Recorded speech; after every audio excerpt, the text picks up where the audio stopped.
Baik, kita mulai lagi ya market update kita hari ini. Ini Senin tanggal 20 Mei. Nah, minggu ini itu kembali menjadi minggu yang tidak efektif untuk indeks harga saham gabungan. Kita cuma punya aktif 3 hari toh. Ya, jadi tinggal 2 hari lagi. Jadi Selasa sama Rabu besok, kemudian habis itu libur panjang lagi. Jadi ya jangan, kita nggak berharap terlalu banyak lah ya untuk minggu ini ya. Tetapi beberapa hal yang bisa saya update untuk teman-teman yaitu nikel. Ya, nikel itu setelah sentimen mengenai Filipina akan juga memperketat hilirisasinya, kemudian pergerakan harga nikel hari ini itu kan karena adanya demo ya. Demo di daerah Kaledonia Baru ya. Itu adalah negara penghasil nikel ketiga ya setelah Indonesia dan Filipina gitu ya. Nah, karena dia ada urusan soal itu ya pemilu sedikit ya. Jadi pasar mengkhawatirkan terjadinya kekurangan suplai nikel di pasar gitu ya. Karena itulah makanya pergerakan harga nikel itu kenceng ya. Ini kan teman-teman bisa lihat ya, ini adalah yang kemarin, kemudian hari ini masih lanjut bahkan gap up ya. Nah, tapi posisi ini teman-teman perlu ingat ya, ini posisi karena kerusuhan, karena ada cuman masalah-masalah yang bukan berkaitan dengan fundamentalnya si nikel itu sendiri. Jadi artinya kalau kerusuhan itu sudah selesai, ya harga akan kembali normal ya. Jadi ini karena itulah makanya kita jangan jadi nggak tergopo-gopo untuk karena nikel udah begini terus habis itu kita langsung hajar saja ya. Nah ini juga sekalian menjawab kan di video hari Jumat kemarin kan kita bilang harga nikel kayaknya udah mulai itu ya, udah mulai bagus ya, dia udah mulai break ya dan sebagainya teknikalnya. Kita bukan mengatakan itu untuk menggoreng ya, mentang-mentang karena big cap itu jelek ya, kemudian habis itu nikel itu jalan, kemudian kita bicara mengenai nikel. Tidak. Ya, kita udah bicara mengenai nikel itu jauh sebelumnya. Salah satunya adalah karena sentimen komitmen dari pemerintahan yang baru nanti kalau hilirisasinya tetap akan dijalankan. Jadi artinya apa yang sudah dijalankan saat ini itu akan tetap dijalankan ya. Itu komitmen dari pemerintahan yang sebelumnya. Karena itulah yang kita perhatikan itu adalah NCKL. Ya, waktu itu kita ambil NCKL kan. Ya kalau teman-teman masuk ya sudah. Nah, itu salah satu titik yang kita perhatikan adalah 1.000. Nah, kemarin itu break 1.000. Ya kan, break 1.000. Jadi hari ini masih bertahan di situ. Nah, kedua itu ada mungkin ada Inco ya, kemudian kita juga membahas Harum, termasuk di dalamnya kita membahas KKGI. Ya, jadi ini bukan baru digoreng, oke? Okay? Ya kita juga nggak punya itulah ya, nggak punya niat untuk menggoreng-goreng ya, teman-teman mau ikut enggak terserah gitu kan ya. Tetapi yang jelas ya buat nanti kalau ini nanti diupload lagi ke YouTube, mereka yang baru ya lihat dulu lah video-video sebelumnya jadi agar komen-komennya jadi lebih pas gitu kan. Oke ya. Nah hari ini teman-teman lihat lagi ya harga nikel kan dia break lagi kan, tapi kenapa kok kayaknya harga nikel saham-saham nikel nggak jalan. Nah, tapi kalau kita lihat, ini misalnya contoh NCKL ya, hari ini kan masih koreksi, tetapi koreksinya itu di atas kan. Jadi kan kemarin kita lihat adalah area 1.000 kan, area 1.000, kemudian habis itu dia break kan, ini candle kan cukup besar ya, kemudian di situ ada sedikit gap di situ. Jadi kalau dia gap gitu, ya kalau teman-teman ngambil pelajaran dari forex kemarin, ini kalau saya buang ya, teman-teman bisa melihat ini menjadi area supply demand ya, area supply demand, kemudian dia gap lagi. Jadi harusnya area ini akan jauh lebih kenceng ya. Benar nggak? Ya kalau sampai nanti harga nikel balik lagi ke sini, ya kalau kemarin kan kita bicara mengenai penolakan-penolakan yang di candle-candle ini nih. Ya, jadi karena itulah makanya pas dia pullback kita berani untuk melakukan pembelian kan. Nah, kalau misalnya sekarang mungkin akan jadi berbeda. Kenapa berbeda? Karena kita punya dasar untuk satu setup untuk memasuki area tersebut ya NCKL. Jadi kalau misalnya dia bisa balik ke daerah sini, daerah 950 sampai 975 itu akan menjadi satu area yang teman-teman bisa pertimbangkan untuk masukkan ini daerah supply di mana menimbulkan adanya demand yang begitu kencang dan dia break kan.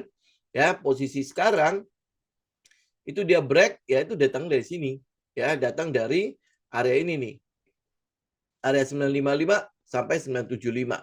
Ya tentu area ini perlu dinilai, perlu diskor ya. Kalau dia datang dari keadaan saat ini, ya mungkin tidak akan terlalu bagus ya risk reward ratio-nya ya. Tetapi kalau misalnya dia bergerak sedikit ya besok ya, mungkin dia bergerak sedikit kemudian baru pullback, ini mungkin akan jauh lebih kuat area ini.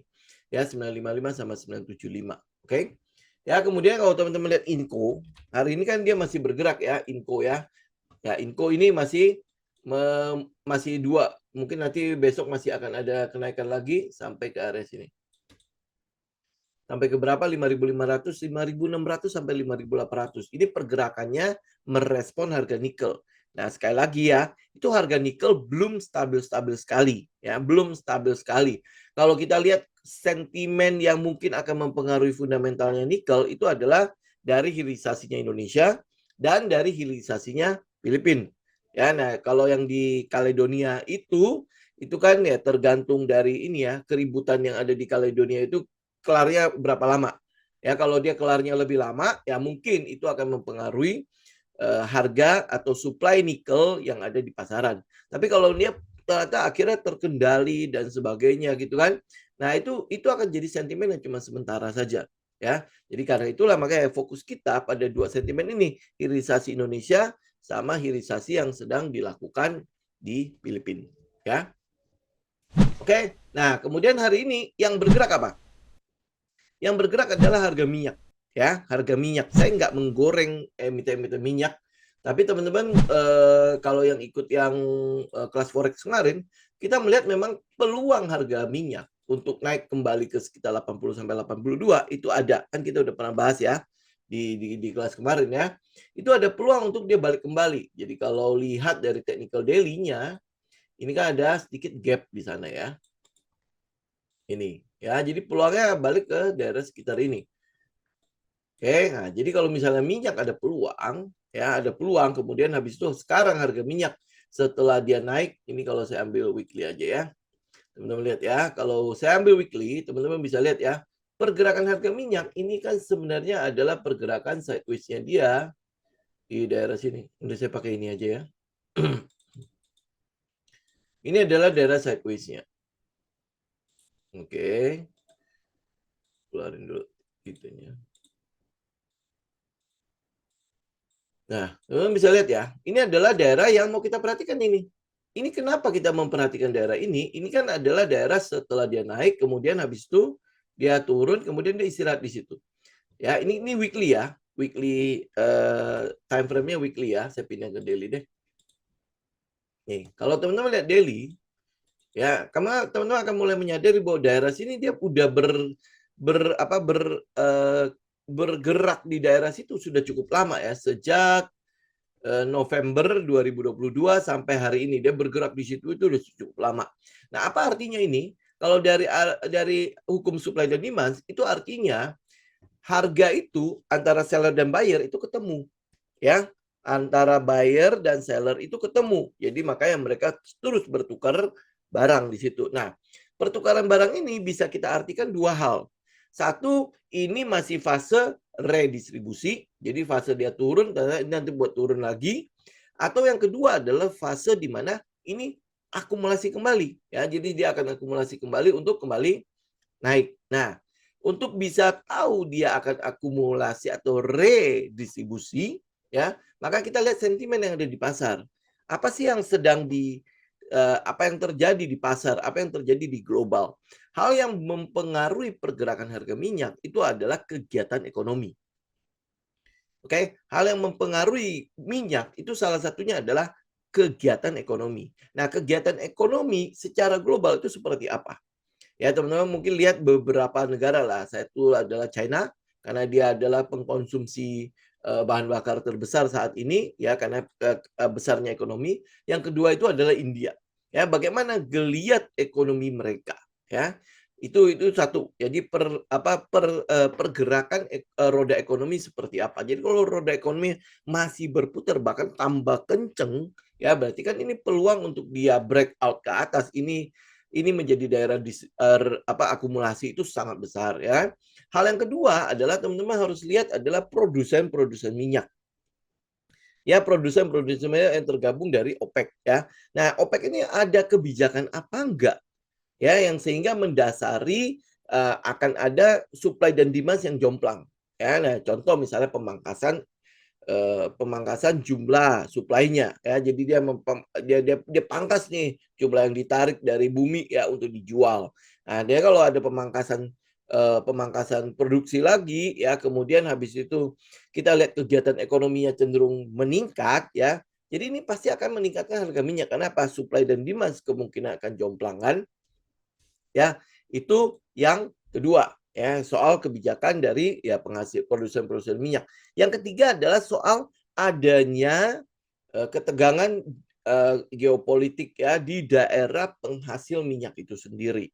Nah, saat ini yang kita lihat ya paling tegangnya itu adalah di daerah Rusia Ukraina, itu memang masih berlangsung dan Rusia itu memang diembargo minyaknya sampai hari ini memang tidak bisa dijual bebas kecuali ya dia jual secara bilateral ya antara yang ngambil minyak Rusia itu kan adalah Cina sama India kan.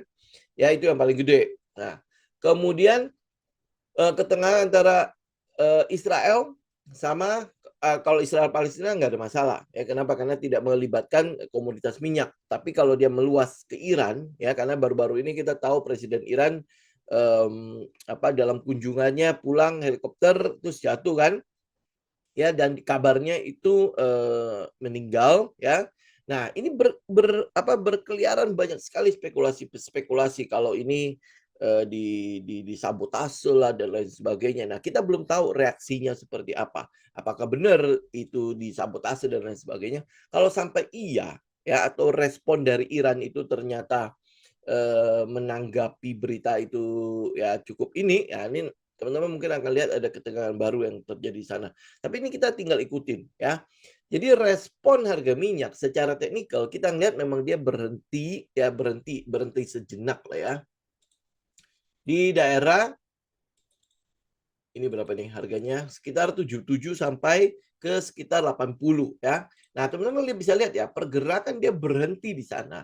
Ini kan cuma kita bertanya aja, harga ini sebenarnya mau kemana dan dari mana kan? Ya kan?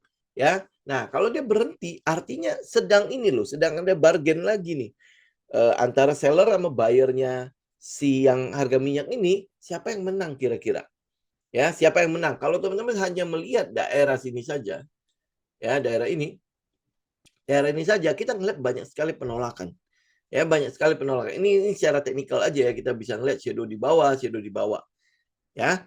Nah, kemudian kalau teman-teman turun lah ya, turun ke time frame yang lebih kecil, teman-teman mungkin akan lihat itu lebih jelas di mana supply demand-nya itu terjadi. Kemudian di atasnya itu ada daerah supply juga ya. Jadi kemungkinan besar untuk dia balik ke daerah sekitar 81, 82 gitu ya. Itu cukup besar. Cuman untuk balik ke daerah situ saja. Ya, nah, untuk apa yang akan mendasari harga minyak balik ke situ? Ya teman-teman tinggal update aja sentimen yang tadi saya bilang, cuma 3 itu saja yang mempengaruhi harga minyak. Ketegangan di negara produsen, kemudian habis itu soal pergerakan ekonomi ya, kalau ekonomi terus bergerak ya berarti kebutuhan bahan bakar pasti gede. Kemudian yang ketiga itu adalah soal kebijakan dari organisasi produsen minyak itu sendiri yang OPEC ya. Ini teman-teman tinggal ikutin aja seperti apa. Nah, pergerakan harga minyak dari 80 sampai ke 82 itu sebenarnya cukup signifikan ya. Itu bisa jadi menunjukkan bahwa secara ini ya, secara teknikal ini mau jalan lagi nih. Ya, mau bergerak kembali nih. Nah, kalau dia mau bergerak kembali itu kan berarti kan sangat mungkin dia akan kembali menguji ya area ini, saya ituin aja ya, saya buang ya. Area-area yang dari mana dia datangnya penurunan ini, dia bisa aja menguji kembali daerah sini. Ya, nah teman-teman nanti tinggal nilai aja nih area ini kira-kira berapa probabilitas untuk dia datang kembali ke sini, ke daerah 91 sampai 95 ya, untuk dia retest kembali ya sebelum turun. Ya, tapi kalau pergerakannya bisa balik ke daerah sini, itu sebenarnya udah cukup ini ya, cukup mendorong produsen-produsen yang berkaitan dengan emiten minyak itu untuk ya kembali kayak bereforia gitu ya. Nah, kita lihat sebentar ke Medco. Kita lihat ke Medco. Nah, Medco itu tadinya ini kan di daerah sini nih. Ya, daerah sini kan kita TP ya. Ini saya udah boleh buang lah ya daerahnya ya. Oke, nah kemudian habis itu dia kembali. Ya, dia kembali. Nah, kemudian retest kembali ya. Ini retest kemana? Retest ke daerah di mana tadinya dia nge-base. Ini dia base. Ya, saya sebentar. Saya geser dulu. Oke, ini balik ke setup kita ya. Dia nge-base. Oke, dia nge-base. Ini base. Ya, nah setelah itu dia terjadi lonjakan harga ya. Lonjakan harga di situ. Nah, kalau ini saya buang, teman-teman bisa lihat sesuatu di sana. Ini saya buang juga. Oke, nah dari mana lonjakan harga ini? Kita mulai dari sekitar ini. Ya, atau di sini. Nah, ini teman-teman lihat. Ya, ini bisa menjadi bahan buat teman-teman. Kalau di forex kan jarang-jarang ketemu ya kita begini ya. Teman-teman bisa lihat ya. Ini adalah pergerakan. Ini adalah pergerakan yang impulsif, di mana di sini ada gap. Ya, ada gap kan di jalan kan? Di jalan, kemudian masih sempat sideways sebentar di sini. Oke, nah habis itu jalan lagi ya, jalan lagi. Jadi karena itulah makanya kita melihat ada dua daerah yang bisa kita perhatikan. Satu adalah di daerah 1200 sampai 1280 ya, dan itu sudah dites. Ya, sudah dites dan kemudian balik lagi. Ya, jadi ini kalau misalnya dia ini hari ini berapa? Sekitar 8% ya. 8% itu cukup besar untuk si Medco sendiri. Teman-teman bisa lihat di sebelah-sebelahnya itu ini daerah berapa? Ini daerah sekitar 9% yang ini. Ini 8% hari ini. Ya, jadi ini ada peluang untuk dia kembali ke daerah sekitar 1700. Ini Medco ya, tetapi ini bukan tempat buat kita ambil lagi. Ya, kalau kita ambil ya daerah-daerah sini nih, 1230 ya, 1300 ya kan, karena dia balik lagi ke daerah itu. Nah, lu mau ambil lagi gimana? Ya tunggu dia breakout 1700. Ya, tuh 1700 di situ dia break, atau nanti pasti dia akan muncul daerah-daerah deh. Ya, daerah-daerah teman-teman bisa buat swing. Ini bisa buat comeback nggak ya? Mari kita lihat. Kayaknya nggak bisa ya. Nah, ini daerah potensial banget kan? Ya, ini sekalian ya teman-teman yang di forex kemarin, ini kan cukup potensial ya. Kenapa? Karena sejajar dengan SNR-nya. Ya, benar ya? Ini daerah ya, kemudian dia uji. Oke. Ya, jadi ini peluangnya adalah dia ke daerah sekitar 1700 untuk si Medco. Ini bukan tempat buat teman-teman ambil lagi, ya. Kita udah tidak ambil lagi kalau di daerah udah nggak ada setup gitu masalahnya ya. Nah, satu saham mungkin teman-teman bisa perhatikan adalah Raja. Ini udah sempat saya share juga di tele ya waktu itu ya. Dia sempat turun, ini teman-teman bisa lihat ya. Coba kita lihat weekly. Nah, ya ini teman-teman lihat, ini yang saya tandain ini, saya buang aja nih. Nih, kalau saya tandain ini, artinya ini adalah daerah resistannya kan, dia di situ-situ aja, kemudian habis itu dia break. Benar nggak? Berarti kan ini masih dianggap daerah yang cukup penting untuk si Raja. Oke, ini ya. Jadi apa yang kita mau tungguin? Sebenarnya kita mau tungguin itu adalah dia bisa retest kembali ke sini. Udah sih, udah retest ya. Siapa tahu ada yang kedua kali. Ya, cuman kalau dia yang kedua kali itu cenderung lemah ya, makanya kita cek ke time frame kecil. Nah, kalau time frame kecil, nah iya itu juga udah lemah. Sebentar saya kecilin dulu ini. Ya, ini teman-teman bisa lihat sebenarnya daerah ini adalah daerah yang cukup pas nih buat kita tungguin. Ya, setelah dia naik kemudian di retest kan. Benar gak? Ya, nih. Ya, kemudian dia retest, ini udah 2 kali. Ini jelas kalau dia retest lagi ini pasti jebol. Nah, apa yang kita lakukan? Berarti kita akan tungguin dia break ini. Oke, ini adalah 1500. Jadi kalau 1500 dia break, ini akan bisa menjadi area buat ini flip zone-nya ya. Jadi daerah 1400 sampai 1500 itu akan menjadi area untuk ini kan tadi yang resisten nih sekarang nih. Ya, kalau dia break berarti berubah menjadi support ya. Jadi kalau dia break, nah ini teman-teman tungguin di daerah sini untuk dia retest buat kita ngambil ke atas kembali. Ini adalah daerah all time high-nya. Saya mau ingatkan aja ya. Di daerah 1775. Itu adalah all time high. Jadi kalau dia nanti udah tembus sampai ke all time high, teman-teman hanya punya dua pilihan, taking profit atau hanya mengikuti trend. Ya, bukan daerah masuk lagi. Ya, jadi ini adalah daerah untuk teman-teman masuk terakhir nih, daerah sekitar 1.500. Kalau dia break, ya break, tungguin dia retest. Nah, ya break, tungguin dia retest. Habis itu baru ngambil. Ya, oke. Ini ya. Ini belum mulai soalnya. Ini dia jelas sekali belum mulai. Kita cuma mengambil daerah-daerah yang kita anggap penting aja ya. Jadi untuk masuk. Jadi karena ini kan teman-teman bisa lihat ya, daerah sini kan kita udah lihat ya, dia support ya, sehingga dia break. Nah, ini break kita kan teman-teman berarti udah bisa ambil kan. Nah, satu lagi adalah pasca retest. Nah, ini udah retest. Ya, apa yang kita lakukan setelahnya? Ya, cari area penting lagi kan. Ini ada support resisten, kebetulan dia juga sejajar dengan support dan resistance sejajar dengan supply demand. Ya, nah kalau ini break ya berarti kita mau tunggu dia retest kembali ke sini, habis itu udah tinggal dia melanjutkan perjalanannya. Secara fundamental untuk Raja juga cukup bagus kan, teman-teman mungkin udah pernah dapat beggar di daerah sini, ya kan?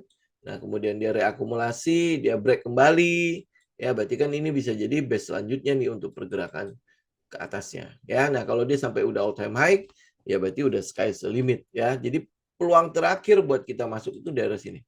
1.500-an. Ya, dia break, retest, kita masuk. Gitu ya.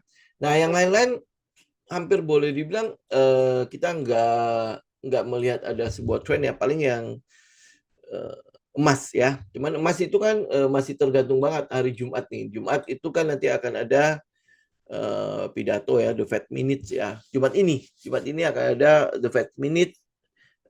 Cuman kan Jerome Powell kabarnya itu kena COVID ya. Kayaknya tetap akan ada rekamannya atau seperti apa gitu ya. Itu mungkin akan kita tunggu harga emas. Nah, sekarang harga emas itu cenderung koreksi. Kenapa? Karena dia ada di daerah all time high. Ya, ini ada di daerah all time high-nya. Ini all time high-nya untuk emas. Ya, ini ada daerahnya all time high, jadi ya cenderung koreksinya cukup besar. Ya, cenderung koreksinya untuk cukup besar. Ya, ini mungkin kita melihat ini dulu deh sampai ke daerah sini.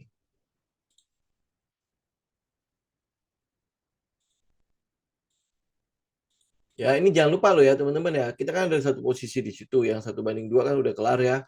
Jadi jangan lupa di BP kan dulu. Jadi ya kalau mau sampai ke bawah sini ya terserah teman-teman, tinggal nggak jagain aja ya.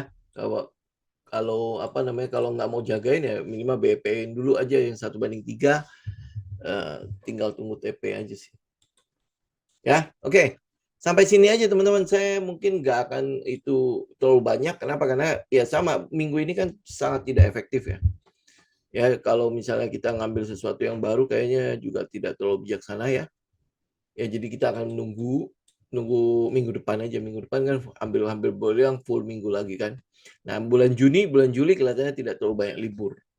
Ya, jadi kalau udah mau taking profit untuk 2-3 hari ini wajar aja ya. Oke, kalau ada pertanyaan silakan ya teman-teman ya. Oke, kita lihat ESSA. Ini ESSA juga sama ya, cuman dia udah jalan kan Pak ini. Ya, ini kan posisi udah jalan, ini saya buang aja ya ini ya. Ini kan posisi udah jalan ya. Karena dia udah jalan, ini hari ini juga nggak berhasil break nih. Ya, ini belum berhasil break. Nah, kalau dia sampai break, kalau teman-teman mau ngambil break ini, di atasnya kan sudah ada resisten ya. Ini kayaknya sih tidak terlalu bijaksana ya. Coba ya kita lihat ya. Misalnya kita break, ininya 1/2, nggak dapat ini. Ini cuma 1/1. Ya, 1/2-nya di atas gitu. Terlalu kecil, Pak. Ya, untuk risk reward ratio-nya. Jadi saya pikir ya ini lebih baik ya kita tunggu, mungkin dia pullback atau mungkin dia break dulu resisten ya, baru kita ikut aja. Ya, walaupun pergerakannya juga udah lumayan gede nih. Ini untuk ESA ya. Jadi ESA kenapa 1.400? Tinggi amat. Udah punya barang maksudnya.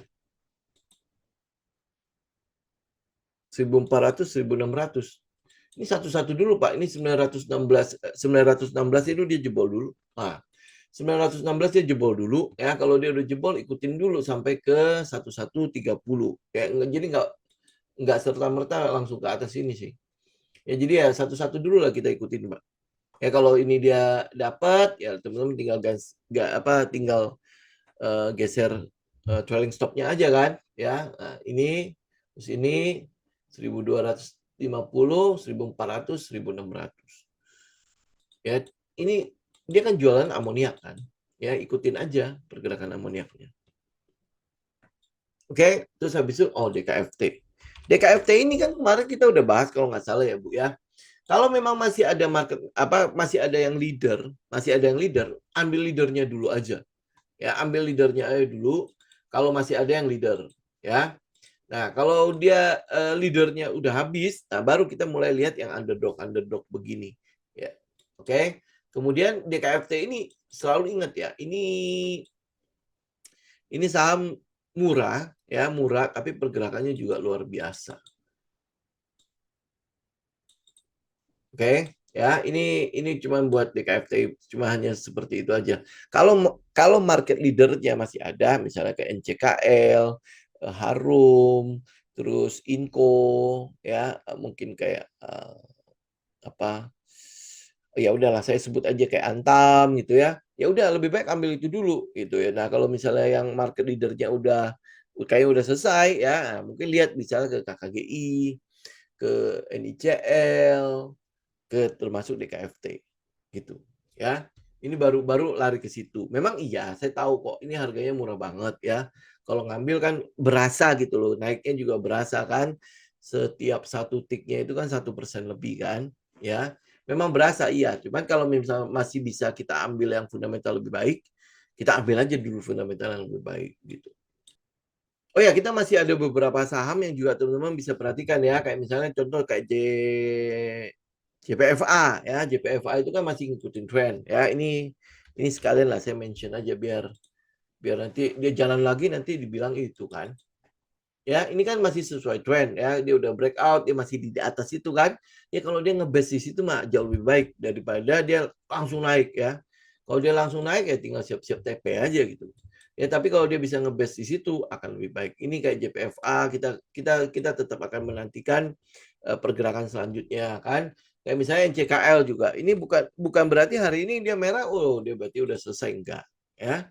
Tidak ya, teman-teman tahu lah ya, dia berhenti itu juga yang penting jangan berhenti lama. Kalau dia nggak berhenti lama, berarti kan sebenarnya bayarnya itu masih eksis di situ kan. Ya, buyer masih gede, lebih besar daripada seller kan masih eksis di situ.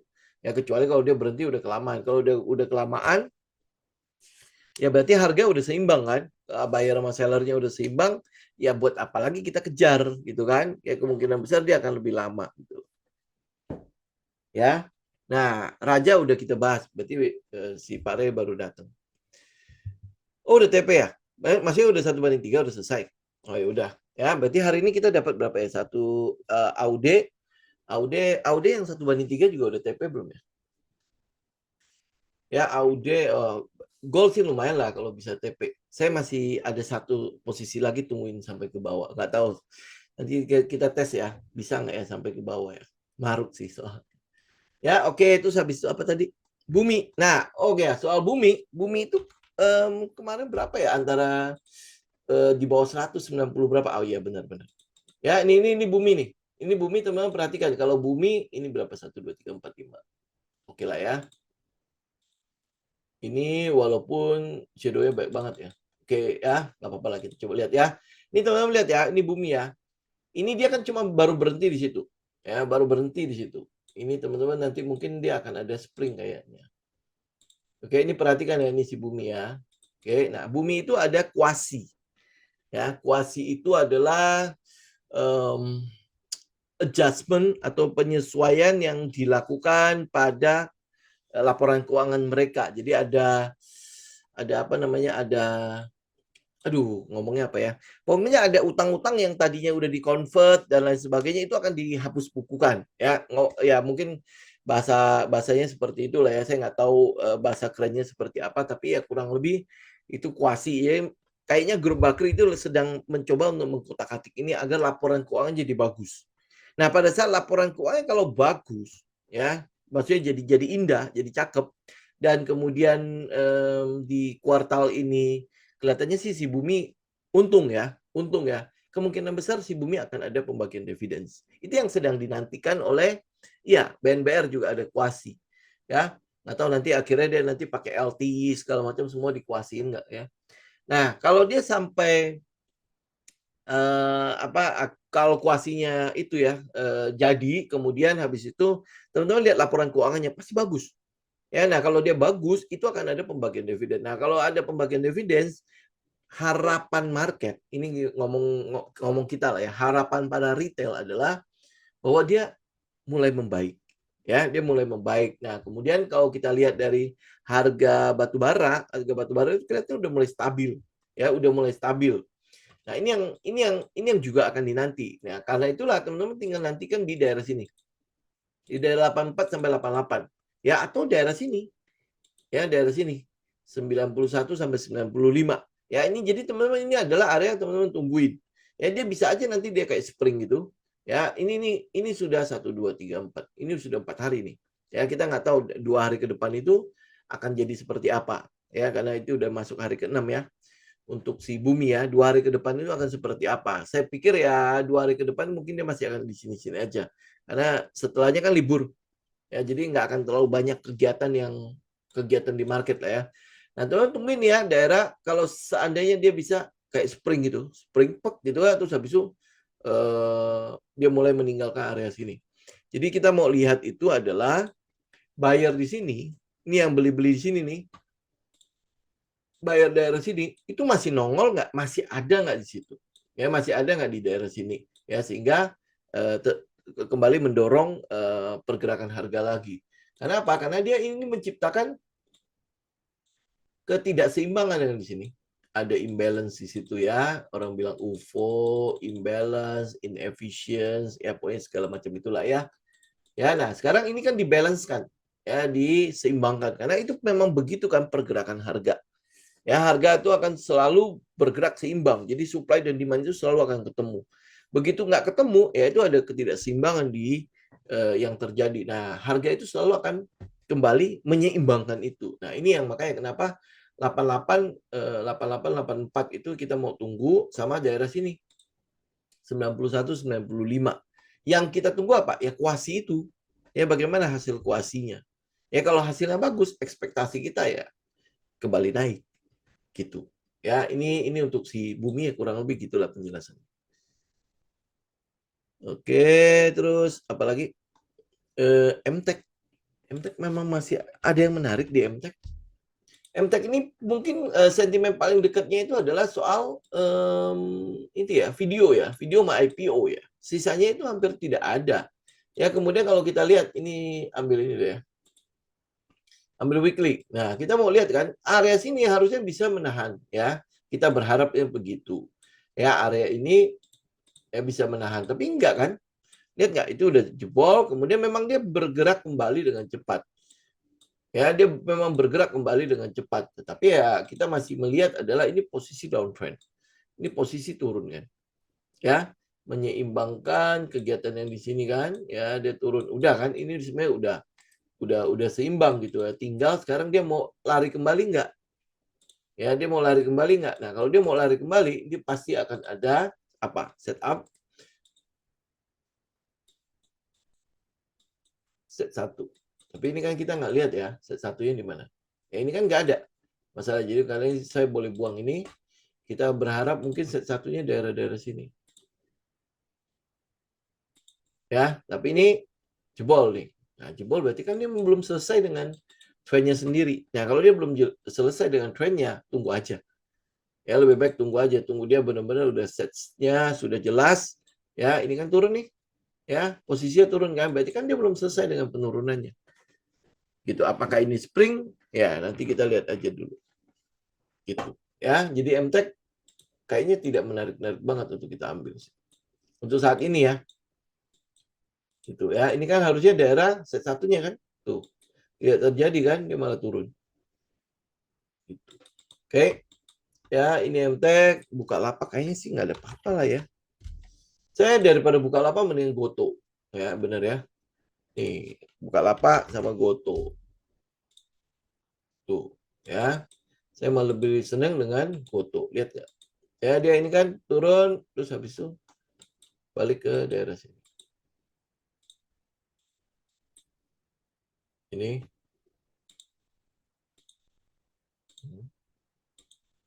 Oke. Nah, ya. Ini kan balik daerah sini. Ya, ini mungkin akan jauh lebih menyenangkan ya. Maksudnya dalam arti gini. Ini kan sudah sempat ngebase. Ini base-nya nih. Ya, base. Oke. Ini sempat ngebase. Nah, kalau teman-teman lihat Bukalapak, apa ada base?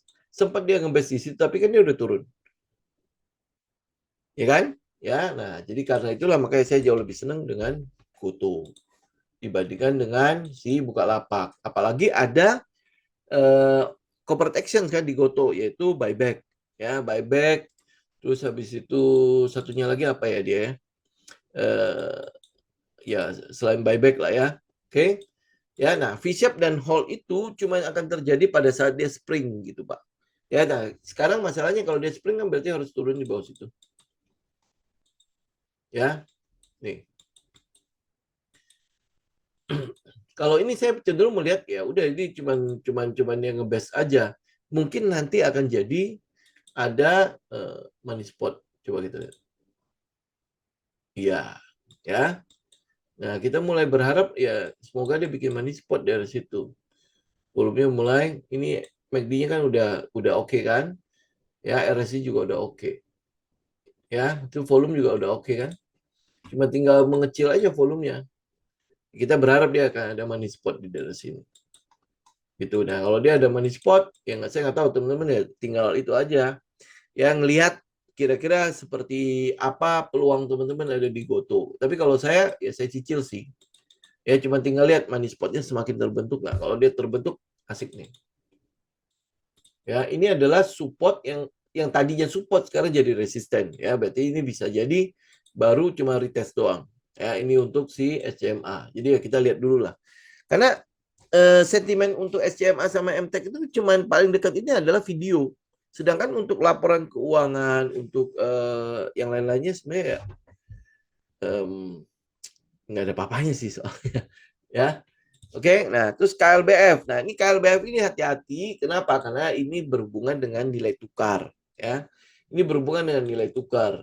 Jadi kalau saya lebih menyarankan adalah nilai tukarnya kita itu kelihatannya mungkin tidak akan apa ya tidak masih cukup labil lah ngomongnya begitu ya, masih cukup labil lah ya, karena itulah yang farmasi itu segala macam itu masih cukup ini cukup labil juga pergerakannya. Jadi saran saya lebih baik farmasi tidak dulu.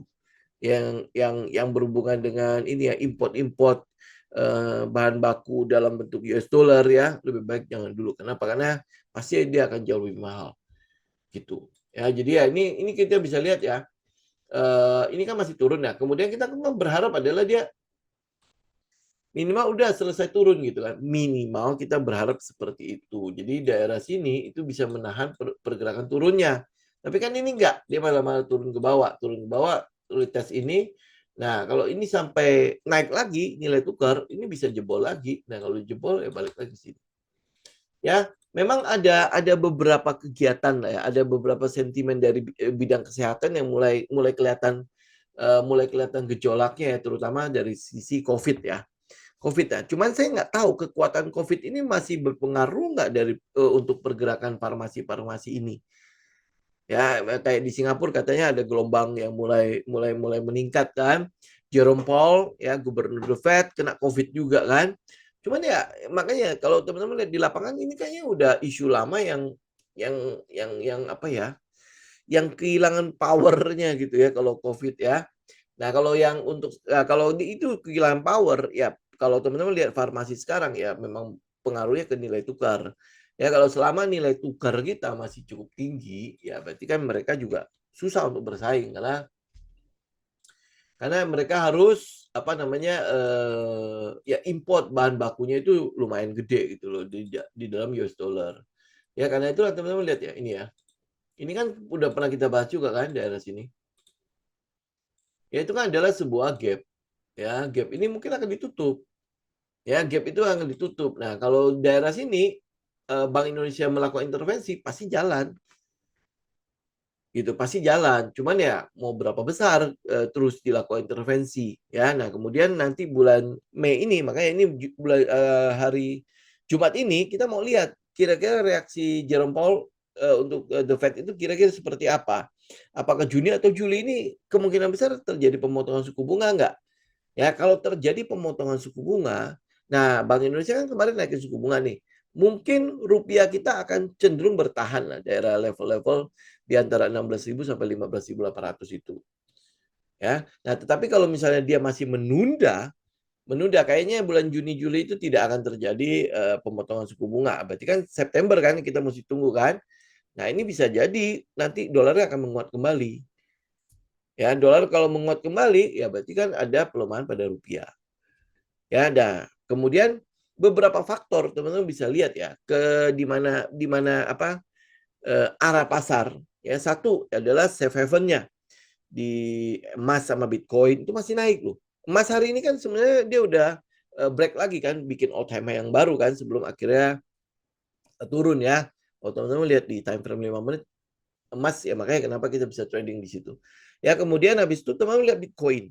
Ya Bitcoin udah balik lagi loh, udah balik lagi ke sekitar berapa ya, 16 ribuan ya. Ya atau berapa gitu ya, teman-teman bisa lihat Bitcoin itu. Nah, dari sisi safe haven, kelihatannya market masih belum percaya-percaya banget dengan pasar modal. Ya memang kemarin tuh kayak Dow Jones sempat all time high, kemudian IHSG sempat bikin 3 hari itu berturut-turut ya hijau ya kan. Ini masih kita jelas boleh mengatakan bahwa ini kegiatan yang cukup rapuh gitu kan. Karena apa? Karena dia ngetes lagi all time high. Ya, teman-teman tahu kan all time high itu dua hal yang cuma kita bisa lakukan. Satu adalah taking profit, yang kedua adalah following the trend. Gitu. Nah, pergerakan all time high ini nanti ya kalau dia sampai dia nguji lagi all time high di indeks harga saham gabungan, yang menggerakkan all time high siapa? Apakah saham-saham yang memang basisnya memang fundamental dari ISG, contoh misalnya kayak perbankan, ya yang kita lihat kayak BCA masih enggak, BBRI masih kayaknya masih memble banget kan, BBNI, BMRI kayaknya masih belum gitu loh, perbankannya masih tiarap gitu. Nah, ya, nah ya udah teman-teman ini ya Pak Andi ya.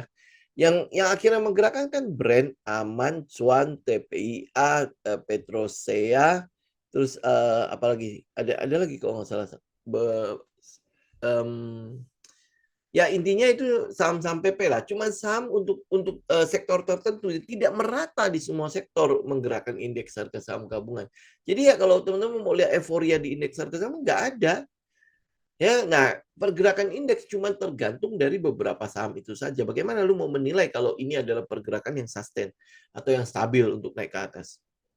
Ya, ini ya kurang lebih gitu. Jadi kita nggak bisa lihat cuma angka tok.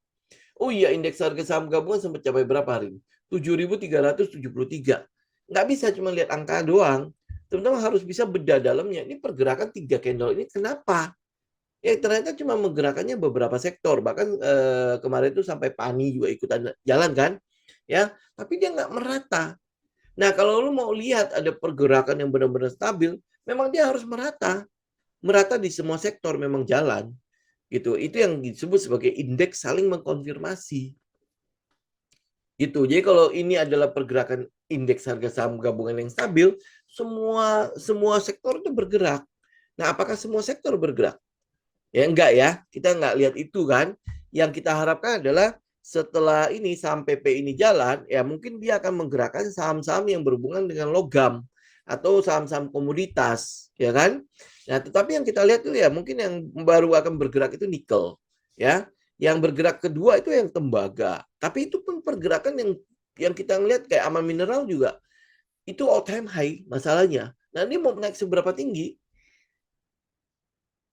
Gitu ya. Jadi ya pergerakan-pergerakan yang all time high ini ya dia butuh tenaga, butuh power yang sangat-sangat tinggi. Nah, powernya datang nggak? Ada nggak? Ada nggak di dalam keadaan saat ini? Kalau nggak ada, gimana kita mau lihat ini indeks itu kayaknya bagus banget.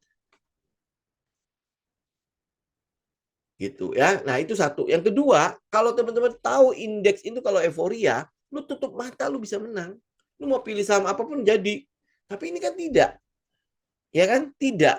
Tidak terjadi kan? Nah, kalau tidak terjadi berarti sebenarnya indeks kita itu masih belum euforia. Nah, kalau dia belum euforia ya kita hati-hati aja. Gitu. Itu logik yang saya pelajari, yang saya lihat ya. Teman-teman kalau lihat yang paling dekat ya lihat yang zaman Covid lah. Ya zaman Covid kalau tutup mata dapat kan? Ya nggak usah pakai tarik garis apa, lu mau pakai ROE, ROM, MPM apa segala macam semua nggak lu pakai aja lu bisa jadi lu menang gitu kan. Nah, tapi kalau saat ini lu bisa nggak kayak gitu? Nggak bisa kan? Nah, kalau nggak bisa ya indeks kita memang belum ngapa-ngapain. Ini bukan buat fear atau bukan buat apa-apa, tapi memang kenyataannya begitu gitu ya. Jadi saya nggak akan mensuapi teman-teman apa yang wah teman-teman suka ini ya udah ayo jalan gitu kita bareng-bareng ayo jalan gitu enggak.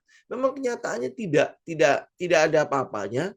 Ya masa saya ngomong ya oh ya untuk menyenangkan teman-teman ayo gitu kan. Ya enggak bisa gitu loh. Maka dari itu kenapa saya bilang kalau teman-teman mau buka posisi saat ini 3 hal teman perhatikan. Satu harus ada setup. Ya harus ada setup yang sesuai dengan strategi teman-teman masing-masing. Nah, setup ini harus disupport oleh sentimen atau katalis. Ada sentimen atau katalis di dalamnya. Ya, nah kemudian yang ketiga, emiten-emiten dalam satu sektor yang sama itu bergerak bersamaan. Dia saling mensupport, baru lu bisa melakukan pembelian. Kalau dia tidak memenuhi 3 hal ini, lu nggak beli, gitu ya. Ambil contoh misalnya saham SSIA ya, SSIA kan naik ya tapi naik sendirian, memang katalisnya nongolnya di tempatnya dia doang kayak BYD masuk, kemudian kemarin Jarum akhirnya mengambil alih anak perusahaannya NRCA kan, anak perusahaannya SSIA juga lah ya. Jadi ada flow uang masuk ke tempatnya dia. Kemudian selain BYD kemudian ada satu lagi yang masuk ke SSIA, siapa gitu ya. Ada pembelian lahan di situ. Ya memang ada likuiditas masuk situ. Tetapi apakah secara keseluruhan sektor properti itu benar bergerak? Enggak. Ya tidak kan, karena memang katalisnya nongol di daerah situ. Jadi kalau misalnya saya disuruh beli SSIA saat ini, mungkin saya tidak. Kenapa? Karena tidak disupport oleh sektornya. Walaupun iya dia naik. Gitu ya. Buat saya ya, karena apa? Karena ya saya mesti konservatif banget dalam keadaan market seperti ini. KKGI itu harusnya hari ini udah itu ya. Udah jalan belum ya? Tapi ini ingat loh ya, ini adalah area di mana cukup konservatif harus cukup agresif ya. Ini KKGI saya masih tetap kayaknya masih tetap akan tunggu di daerah 400 nih, 380 sampai 400. Ini masih ada gap di situ. Ini paling datang untuk itu ya, nutup retest kembali ke situ. Ya saya mungkin akan tetap tungguin dia di daerah 400 sampai 380 sampai 400 untuk KKGI. Tidak ada ya. Baik, teman-teman, saya pikir saya cukupkan dulu ya sampai di sini ya. Kita nanti mau lihat kira-kira seperti apa pergerakan nanti ke depannya. Karena ini cuma 2 hari, benar-benar ini adalah minggu yang tidak efektif lagi, sama seperti pergerakan kemarin ya. Ya, pergerakan di minggu itu ya, minggu yang kedua itu. Jadi ya, karena itulah makanya hati-hati aja lah ya. Oke? Ya, jadi kita lihat kembali nanti di hari Rabu seperti apa update-nya. Oke?